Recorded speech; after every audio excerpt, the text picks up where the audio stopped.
नमस्कार मंडळी, आज करायची मुगाच्या सोलेची आमटी. तेव्हा काही मुगाचे सोले घेतले तेवढे, तेव्हा अशा 10-12 हिरव्या गार मिरच्या घेतल्या, आता कोथिंबीर घेतली एवढी, आणि काही लसणाची पाकळी घेतली एक, मिरचीची देठ काढले तर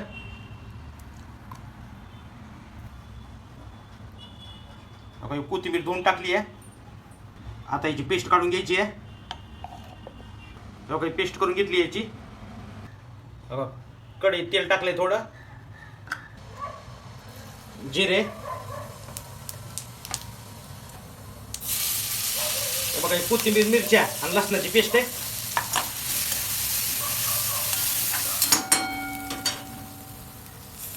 कढीपत्ता,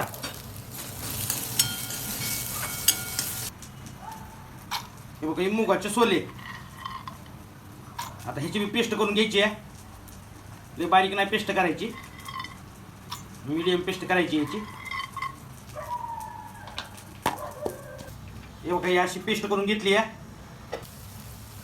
हळद टाकायची थोडी आणि मीठ.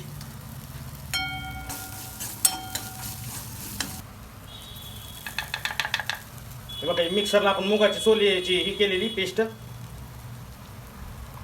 लय भारी लागते अशी आमटी.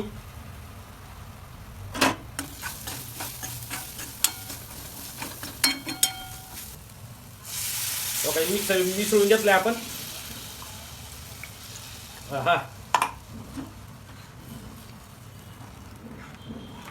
आता याला 10 मिनिटं शिजू द्यायचंय, मग आपली मुगाच्या सोलीची आमटी तयार होणार आहे खायला.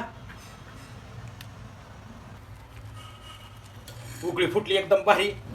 अरा मस्त घटबी झाले, थोडं एकदम साधी सुपी रेसिपी मंडळी ही. एवढा सोलीची आमटी मुगाच्या, कलर बी भारी आला याला मंडळी. या मग अशी आमटी खायला, गरगरीत आमटी. अरा